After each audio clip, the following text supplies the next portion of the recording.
Welcome to the show. I'm Jason Whitlock, and I'll tell you why I'm worried about today's Supreme Court decision about sports gambling. And I'm Colin Cowherd, and I'll tell you how Lamar Jackson is starting to look a little like Tim Tebow, and the season hasn't started. Speak for yourself on a Monday starts right now. I mean, his arm's shaky, but it ain't that bad. Come on. All right, hello and welcome.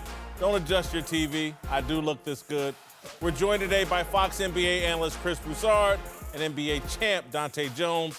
Let's start in Boston, where the Celtics blew out LeBron and the Cavaliers in Game 1 of the Eastern Conference Finals yesterday. Cleveland put up just 83 points, including only 15 from LeBron. Even still, he says he's not worried about the series moving forward. I have zero level of concern at this stage. I didn't go to college, so it's not March Madness. You get better throughout the series. You see ways you can get better throughout the series, but I've been down 0-1, I've been down 0-2. I've been down before in the postseason. But for me, there's never no level of concern, no matter how bad I played tonight with 7 turnovers, how inefficient I was shooting the ball. Just as confident going into a series, no matter if it's a 0-0 series or I'm down 0-1. All right, LeBron may be onto something. His worst games this postseason have all been Game 1s, and he's been incredible in all the other games. Cowherd, should he be worried, though? No, I mean, if the Cavs lost by 4, we wouldn't even have this discussion. But they got blown out, so you should be worried. Well, blowouts are the way the NBA works now with analytics. 37 of the 65 playoff games so far, and with the Warriors, we still have some blowouts happening, have been blowouts. So analytics are good and bad. They took away the huddle in football, game's faster, I love it. More skilled shooters in the NBA, I love it. The downside is some of these games are over about 12 minutes in. I guarantee you Houston, Golden State, both teams are going to win or lose a game with a blowout. If it was a 5-point loss, what would we care? Well, I'm concerned. I'm never going to jump off LeBron's bandwagon. I still think they'll win the series. I am concerned, though. I thought Jeff Van Gundy said something yesterday that kind of just opened my mind to the possibility that Boston could win this series. Because you take LeBron away, Boston has a better roster. Even with their injuries of Hayward and Kyrie Irving, possibly the second, third, and fourth best players are wearing Boston Celtic uniforms, and we certainly know who the best coach is in this series. So I'm concerned. I don't have LeBron. I'm not made of vibranium like LeBron, so I get why he's not worried. But me, I'm concerned and I'm worried. I'm a little insulted by that comment by Jeff Van Gundy saying the second, third, and fourth best players are in the Celtics jersey, because we have to pay attention to the man that Kevin Love is, the NBA champion, and the consistency level that he's done throughout the duration of his career. So we cannot take a season and put them ahead of Kevin Love because he is better than them. He's just in a different role on his team. However, Game 1 is generally a game of reads for LeBron James. He's seen every major coverage there is. He takes that game to try and compute what the defenses are throwing at him, how he's going to be able to take advantage of different defenses. And he kind of feels his way through that game. Sometimes you get great games, sometimes you get lackluster games. So I think his comment was necessary, and his comment is truly indicative of how he feels, because he's trying to look at how the series is going to be rather than trying to just dominate and take over Game 1 and just give everything that he has. I think this series is going to be a series of adjustments, and I don't think Brad Stevens and their defense has many adjustments. They've shown their cards. They've shown how they're going to be able to play LeBron James. Now it's for him to figure out how to beat their defense and beat them in any way he can. I think that's a great point about LeBron reading Game 1. That's why his numbers haven't been what they have. Looks like he's trying to get his teammates involved in all 3 of these Game 1s, and they haven't been able to do it, so they've been in trouble. What I will say is this. I think I've gone from zero concern that Boston could win the series when it started to 10% concern because this is a different animal. Like we saw, so far it looks like Indiana, and we know that went 7.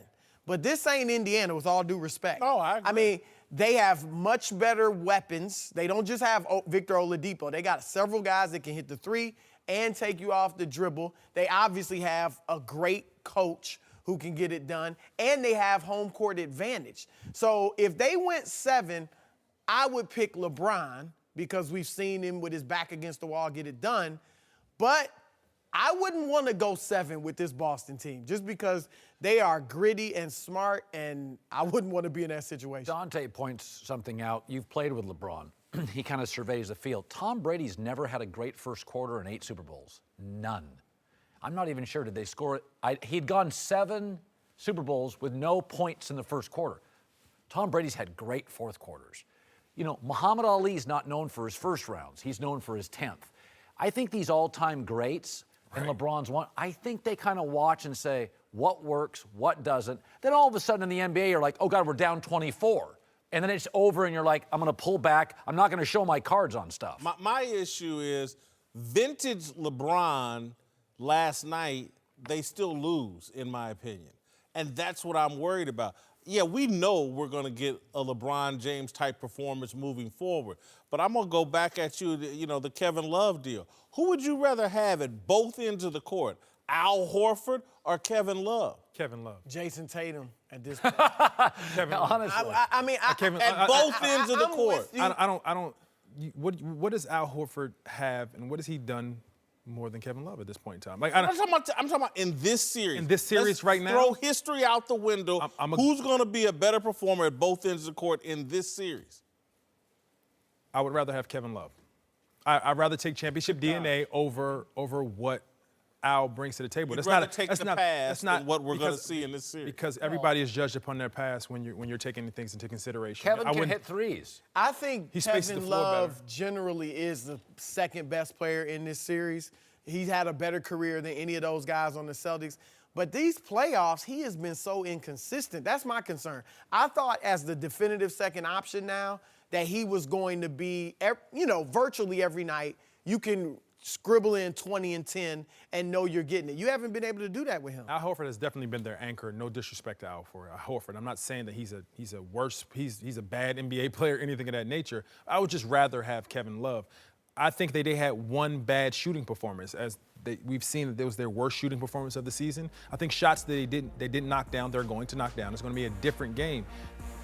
It's coming down to that what is it? 4 for 26 from 3, 15% from 3. You're not going to win basketball games, though. This time of year brings us 2 things, graduations and Father's Day, and the gifts that go along with them. Before you buy Dad another tie or that grad a balloon that will probably float away, ask yourself this: does my dad or grad like wings or sports, or better yet, both? If the answer is yes, then get them a Buffalo Wild Wings gift card. Right now, if you purchase $30 worth or more in-store or online, they'll give you a $5 bonus to keep for yourself. That's a gift that gives back. How generous of you. Buffalo Wild Wings, wings, beer, sports. Terms and conditions apply. The Western Conference, the finals are here. Rockets host the Warriors, game 1 tonight. Houston has admitted they're obsessed with beating Golden State. The combination of James Harden and Chris Paul, which some people doubted at the start of the year, has come up big in the playoffs, where both these guys have started to shake their reputations for shrinking in the postseason. Whitlock, both these guys play a lot of ISO ball. Will it work against the Warriors? I'm someone that thinks Houston has a chance, a real solid chance, of taking this series 7 games and winning it. I think the only way they get there, though, is if they do adjust a little bit their style of play. If Chris Paul and James Harden just pat the ball at the top of the key and everybody just runs off in their little 4 corners or whatever, I just don't think that's going to work over the long haul against Golden State. You can't come out with a completely different style of play, but they need to adjust. They're going to have to pass the ball. It's like the least passing team in the NBA is not going to beat the Golden State Warriors. Yeah, Oklahoma City got bounced. They had 10 assists one game. So I don't think just the ISO works, but let people say, will it work against Golden State? Yes, but that doesn't mean it'll win. We're talking about the threes. Let me give you 2 other numbers, 4 and 2. The Warriors have 4 stars. Rockets have 2. Golden State should win the series because they have better players. We're looking at a team that we mention now among Magic and Kareem's Lakers. You and do. Michael and Pippen's You do. Bulls. Well, I do. I think it's, if you consider the legislation of the game, the three-point shot, this is the fastest scoring, most athletic, longest, best ball handling team in my life. NBA we've ever Well, seen. perhaps, but that's the league we have. Golden State has 4 stars because they've won on a consistent basis. That's why they have 4 stars. They don't have 4 franchise-carrying players, no. But they have 4 people that work well together to create a championship-level team.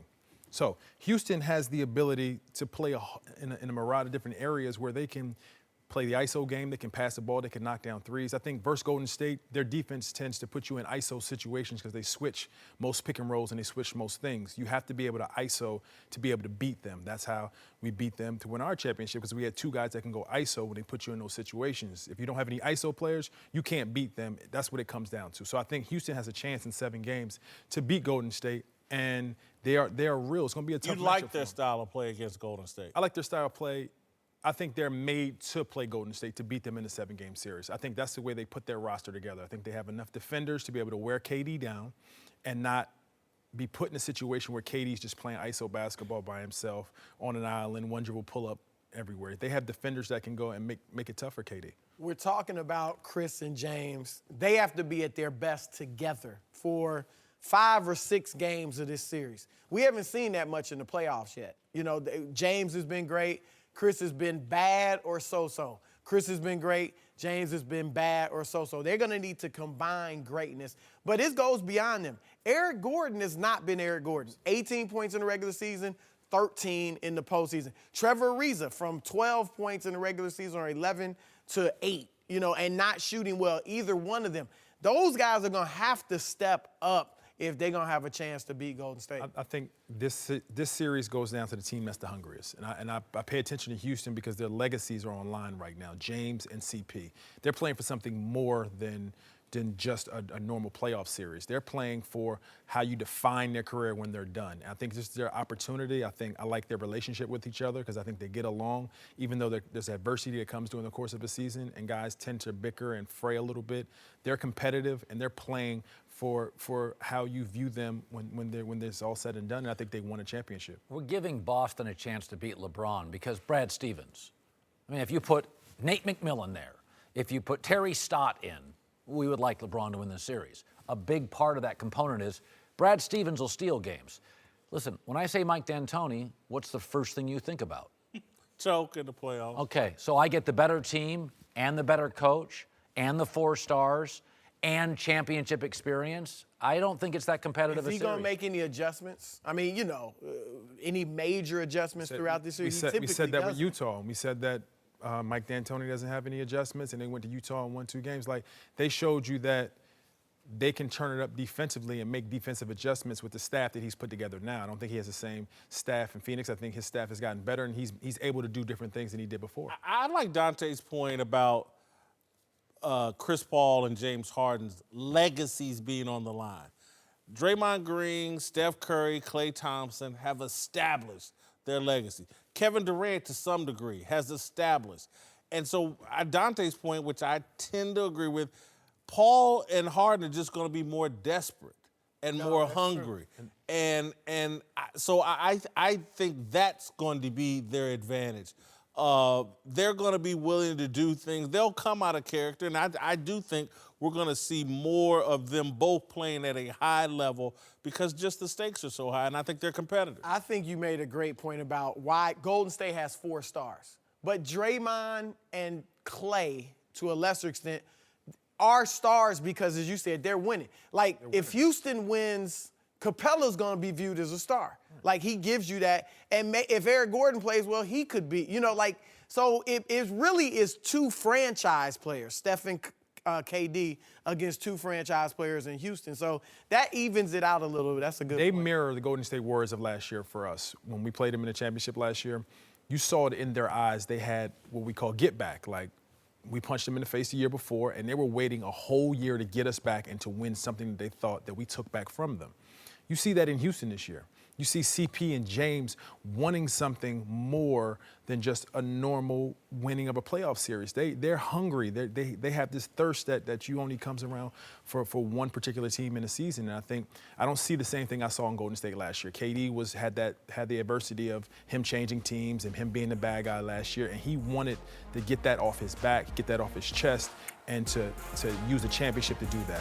I think I see that in Houston this year. That said, you've got the Warriors in 6. Welcome back. Joined now by the founder of the Big Lead, Jason McIntyre. Let's move to Washington, D.C., where the Supreme Court issued a landmark ruling this morning, striking down a 26-year-old federal law that prohibited states from legalized sports gambling.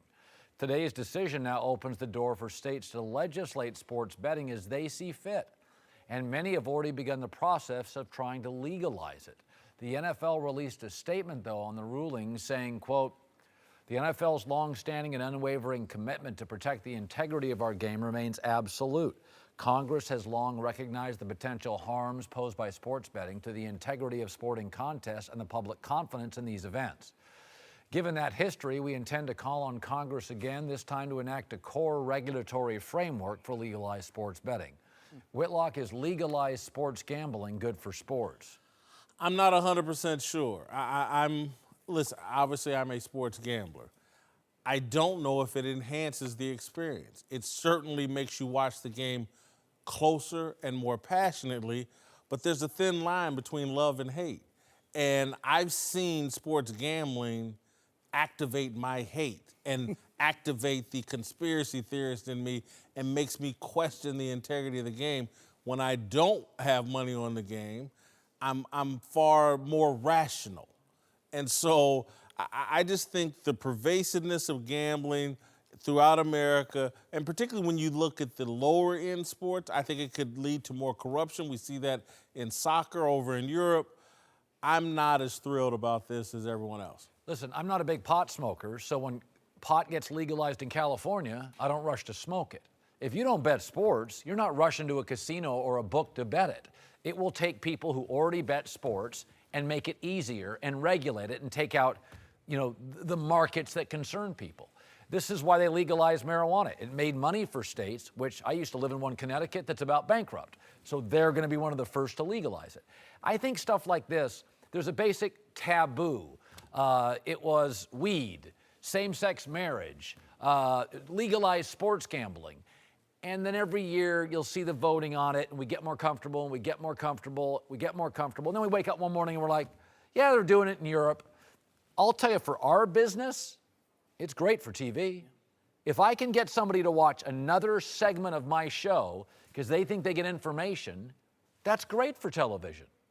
Yeah, besides media, we're talking about websites such as mine now. There's no stigma to, we can't put gambling ads on there. It looks bad. So we'll be having more money coming in, another revenue source for websites. I think you'll start to see TV shows featuring gambling left and right. But think about it for the leagues from this perspective, Whitlock. If they're bringing in that integrity fee, whether it's 1% or 0.5%, the salary cap's going to go up. That means more money for the players. Everybody wins. I mean, I don't think that whiff of impropriety will be out there for the NBA. Because remember, NBA and NFL, MLB and NBA, their leagues have been pushing this with the states. They've been going around the country. And even in the NFL, these guys make a lot of money. I don't see them being influenced. Now, the referees, as you alluded to, that could be an area. College athletes, yeah, who'll be sitting there watching even more people make money off of their game, and they're not making any. How much easier will it be, perhaps, to entice one of those guys to throw a game, particularly with all that futures betting or the one-play betting, who scores first, who does this or who does that? I just think you're courting a lot more corruption. Well, by the way, $4 zillion was bet last year in the Super Bowl. People are betting. Now they'll just do it legally. They were doing it out of a warehouse in Hoboken. Now they're doing it across the street at a parlor eventually where you and I live. One thing to remember, whenever people are like, whoa, gambling, I do a thing called Blazing 5. Mm-hmm. I've been doing it for a decade on Fridays. Yeah. I hit about 58%. No, you know what percent? No, on a good year, right? I mean, here's what I hit in Powerball, 0%. What's corrupt? States paying for funding for schools with almost no chance for me to win, or I can bet $50 tonight on a game, win it, and take my wife out for pizza. What's corrupt? The lotteries, to me, we're paying for our kids' education based on the chance, even if I won the Powerball. The state takes half. I get my money back and then some if I win a sports game. How cool is this if you're at the Warriors-Rockets game tonight and this legalized gambling happens? In a year, you'll be able to sit there in the stadium and be like, oh, it's the fourth quarter. Who's going to score more points, Steph Curry or James Harden? And you could just put 100 on that and let it ride and have fun with it. You don't And think be mad at Steph Curry when he doesn't win Well, you you got your to be a bet smart gambler. and yelling Whitlock. and screaming Okay. at him in that arena. Oh, by the way, sports is ruled by passion. What is older than the NFL? European soccer. Oh, I thought you were going to say something. Yeah, I know. No, but I mean, when you watch European soccer, it's almost, the brand of it is crazy fans, fires in stadiums. That is for. That's what we need, fires in stadiums. By the way, and riots in stadiums. Look at it this way. Do you like steak? Of course. If you win more of your bets, you get more free steak. There you go. Win-win, baby. All right, welcome back to the show. Jason McIntyre is back. We're joined now by Super Bowl champ Mark Schlereth. Let's move to Baltimore, where there could be some trouble brewing with rookie quarterback Lamar Jackson admitting this weekend that he hadn't spoken to Joe Flacco at all since being drafted last month, with another report claiming Flacco hasn't returned any of Jackson's calls or texts. Cowherd, do you have an issue with Flacco ignoring Lamar? Yeah, I think it's petty and unprofessional, but I think he has reason for concern because I think Lamar is going to be Tebow, and I think Flacco can see it coming. And both Tebow and Lamar are 3-year starters and Heisman winners who bring a brand to the league, will lead the league in sales. Quarterbacks, Kyle Orton, Flacco, local fans are about done with their act. Both have unique styles that may or may not work in the NFL, but had profoundly gifted college coaches, which elevated them to where they got a little overdrafted. I don't think Lamar's a first-round pick. I never thought Tebow was a draftable quarterback. And what happened with Tebow is happening with Lamar. We've already got a mini controversy. We're not even to camps yet. Tebow started catching fire before preseason. And his followers, his faith-based followers started, any story was big. And I think both Tebow and Flacco are underdog stories. And that plays huge to the American sports media. I think Flacco knows it. I think he senses it. But I do think he was petty. Look, if any business hires the guy to replace you, I don't blame you for not speaking to that guy. I just don't have much of a problem with this. Lamar Jackson was drafted to replace Flacco. What's Flacco supposed to do? Throw a ticker tape parade? and what? Hey, Lamar, great to have you here. You're here to take my job. I think this is the Baltimore Ravens, Ozzie Newsome. I'll applaud him. What's always been missing with Flacco is an edge, a passion. Yeah. And they've lit a fire under him, and this is part of the fire. I ain't messing with Lamar Jackson. You're not obligated in any way, shape, or form to mentor a guy. But this, to me, is a bigger issue of where Joe Flacco is from a confidence standpoint. I was drafted late. I was a 10th round draft choice. The year after I got drafted and became a starter, my rookie year, they drafted the Outland Trophy winner at my position. And I have to be, I was nervous about it until I realized that guy can't play, right? And so for me, you get to the point where if you're Joe Flacco, I think there's two things here. One, shows me where your confidence level is in your own game. That you are so petty, that you are so threatened by this kid that you can't reach out and say, man, good to have you on the team. Look forward to competing with you. Two, the best thing that you can do for your own game is to talk about football, to mentor a guy, to teach a kid. Because you know what it ends up doing? You start to see the forest through the trees. You start to get the 30,000-foot perspective on what it is you're doing. It makes you a better player. One of the greatest pieces of advice, and I've gotten many of them, was from him about radio. I was doing radio at our former place of employment. Yeah. He mentored me. Was he afraid that I'd take his job? No. You know why? Because he's great at what he does. He's very confident in what he does. He gave me some of the best advice I've ever gotten, and I've had the #1 show in Denver for 2.5 years. You should by a long way. If you listen to me like Schlereth. But the point being is that if you're secure in what you're doing for a living, I don't care who comes in. I'm better than you. It's all right. I'll share with you everything you need to know because you're still not going to take my job. I'm listening to everything, just so you know. But listen, you don't want Whitlock him to throw a ticker tape parade? How about return a text message? I mean, that takes like 30 seconds. Listen, that just shows to me Joe Flacco's scared. And if I'm a Baltimore Ravens player right now, I'm like, geez, is our quarterback that soft and that scared that he doesn't want to return a text message from a rookie who, as you said, is multiple years away? I mean, Flacco's got to go home and look himself in the mirror and say, geez, what do I want from the rest of my career in Baltimore? Because if this is how it ends, with not returning text messages and losing your starting job, he's not going to be Joe Flacco's Super Bowl winner. He's going to be Joe Flacco, guy who took a huge contract and then failed and was scared to return text You know, it's interesting. Last year, it was frustrating to you that Colin Kaepernick, who wasn't playing, was often the story in the league. Lamar Jackson, who won't play, will be the story of the league this year. I think there's something like Tebow that's magical about him. And I think when you move to these teams as a first-round quarterback and the starter struggles, that third deck, then the second deck, then the lower deck, then the sideline starts chanting your name. I was at practice every day, Tebow's rookie year, during training camp. And Kyle Orton would come out and, I mean, just spin it. Tebow was dirting one ball after the next ball after the next ball. They'd walk out of the locker room for practice.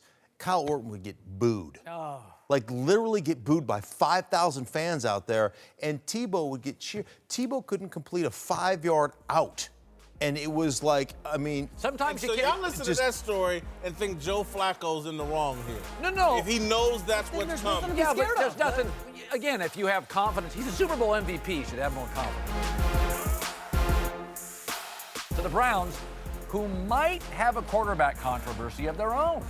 Coach Hugh Jackson just reiterated that Tyrod Taylor's the Browns' starting quarterback, which means first overall pick Baker Mayfield going to have to wait his turn.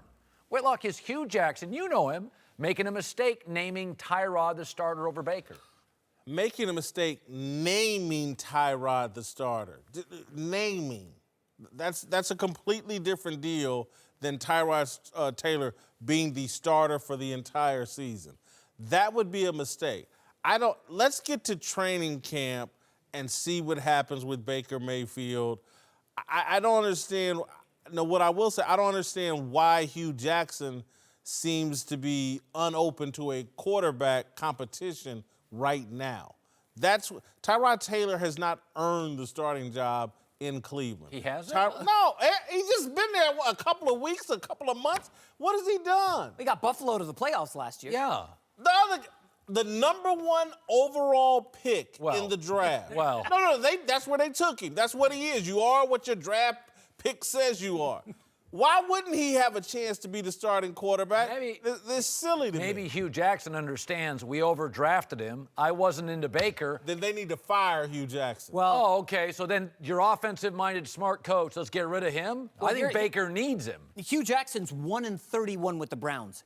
Dorsey, the GM, did not hire Hugh Jackson. Hugh knows my only chance of keeping this job is if I start Tyrod Taylor and win some games. Yeah. You can't start a rookie 6-foot quarterback out of the gate. You go 1-5, you're toast. He won't make it to Thanksgiving at this rate. Hugh Jackson has to start Tyrod. To me, his best chance would be getting great production out of Baker Mayfield and being Baker Mayfield's guy. You think Baker's better than Tyrod Taylor? I think that Baker will get his opportunity when they start the season 1-5 or 0-6.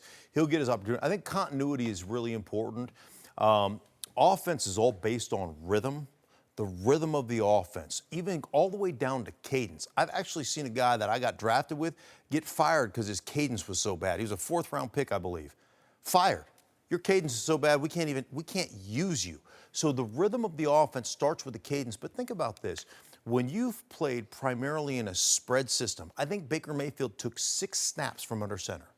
Okay, you get to the NFL, 60% of everything you do in the NFL is probably out of shotgun.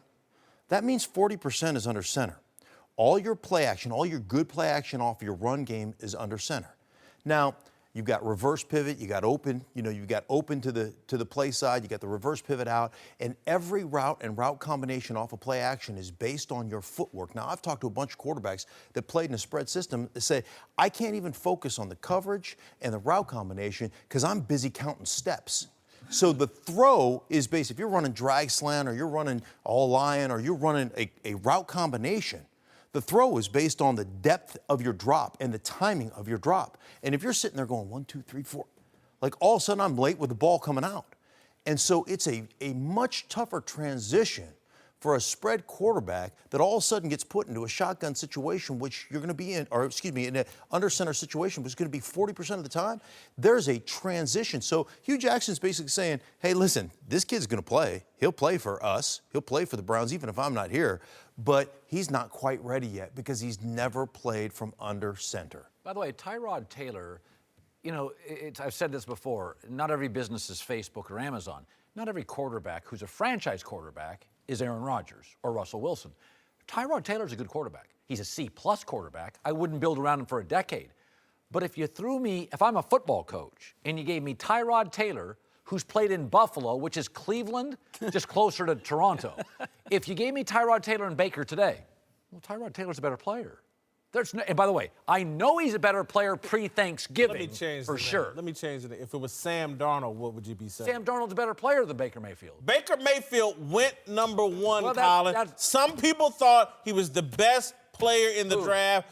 The Cleveland Browns. Well, again. And other people. Didn't Joel Klatt have him at the top of his? There's other people that know the quarterback position that have this guy rated as the top quarterback and the best player in this draft. And you're talking about you can't play him because Tyrod Taylor?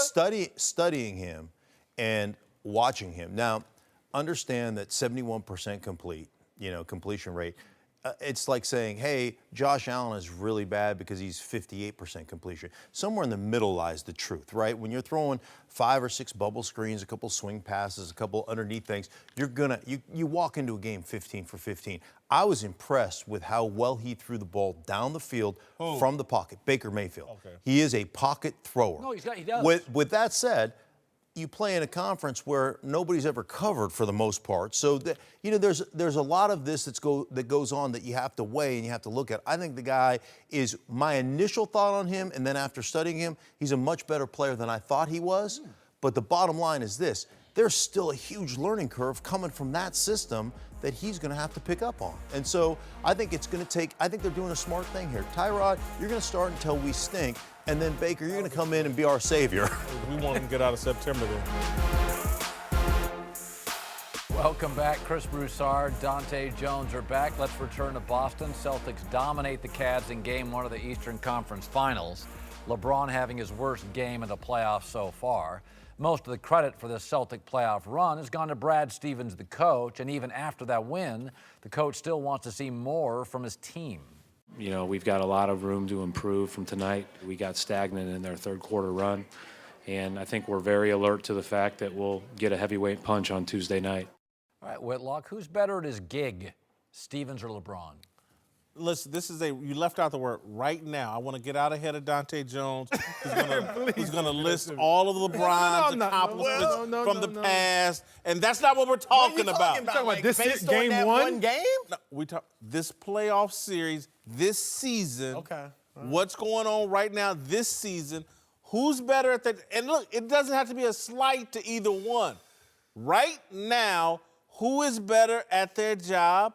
I can put together a nice argument for Brad Stevens based off of what we're seeing right now. The man is at the peak of his powers. Who loses Gordon Hayward and Kyrie Irving and still makes it to the Eastern Conference Finals, comes out in Game 1 with a masterful game plan, brings Morris in as a starter, shuts down LeBron.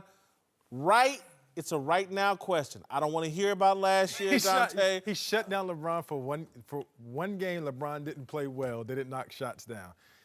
He never had Gordon Hayward. So he didn't lose Gordon. Gordon didn't get a full game in. So he was never part of the play. Kyrie has played half the season. They're the same team with Kyrie as without. They still win games and they still play as hard. They still play defense. He's doing a great job. He's the best coach in the league this year, in my opinion. However, he's still not better than the best player. By the way, best player in the game. He still has two top 3 picks. He has an NBA All-Star. He lost. He has a 3 great roster. Like from 1 to 12, they have a great team. So he's doing his job, and he's doing it at a high level. But is he the LeBron James of coaching? No. He lost 3 games at Milwaukee a week ago. Thank you. Or Good 2 job. weeks ago. Did he win or lose a series? Oh, well, congratulations. They're playing a series. He eked. By the way, they went to the Oh, fourth you did quarter go in on Game one game, 7. It so- was that How close. many games did LeBron lose against the Pacers? Are we going to count them? Pacers are a good basketball Oh, team, man. yeah, they just they haven't. are. They're a And very the good Greek basketball Freak team. in Milwaukee and like Jabari the- Parker, they were Chris gonna be a struggle Middleton, for anybody. They're all garbage. Brad Stevens Pacers are better than them. is 1-4 on the road in the playoffs. Woo! They're 1-4 in a row. And to Dante's point, they have 3 number 3 picks in this starting lineup. Al Horford, Jaylen Brown, and Jason Tatum were should have been number 3 picks. Jason Tatum should have been a Jason number 1 Tatum pick. could have been the number 1 pick. Terry Rozier was the 16th pick. Marcus Morris, who started, was a lottery pick, 14th. So you got 5 lottery picks in your starting lineup. I'm just saying he's not working with a bunch of chumps. And Gordon Hayward, when Drake, not the Spurs what sparked Golden State to be so great? When David Lee was hurt, and so Steve Kerr had to start Draymond Green, and the rest is history. This could end up being the same thing. Gordon Hayward was hurt, so Jason Tatum gets this role, and Jason Tatum is probably already better than Gordon Hayward, but certainly going to be better going forward. So, and then you got LeBron. Come on. Come on, man. I mean, what? He's not. But what we're saying is he's not doing it by himself. Okay, he has a roster, a full roster. He's the best roster right now. LeBron against Indiana, there were multiple games. He was on an island. He was doing everything to himself. Brad Stevens has a smart veteran, Al Horford. He's got guys who can shoot, Jason Tatum. Great defender, Jaylen Brown. Guy off the bench. You just said after LeBron, the 3 best players in the series are on the Celtics. But You just said that. You know what I'm going to say also? Let me add to that statement. Brad Stevens has a lot to do with that. He's developed these young guys into the great players that they That's fair. showed early on. He's a great coach. He's probably the best. He's done the best coaching job this year. You know what you always say on this show? What? This is Jason. Listen, I love LeBron, but let me spend another 9 minutes picking somebody else. That's what this show should be called. Speak for yourself about LeBron, how I don't love him, but I say I do. I'm not knocking it. Okay. What we're seeing here is a great coaching performance from Brad Stevens that is the equal of LeBron's play. And all I'm saying is right now, what he's doing coaching-wise is equal what LeBron's doing as a player. Philadelphia. People were saying throughout these playoffs that LeBron is playing at a level we have not seen since Michael Jordan. Exactly. So he's playing at a level that only a handful of players have ever played at. That's what they were saying. Is that what Brad Stevens isn't doing that. He's doing great. Tom Thibodeau did this with a undermanned Chicago team. Quinn Snyder did it in Utah all year. You know, I thought he was coach of the year. Like a lot of Chris players brought up coaches something very interesting last week. What happens when Kyrie and his ego come back into this mix? This is a young team that listens to Brad Stevens. Yeah. And trust.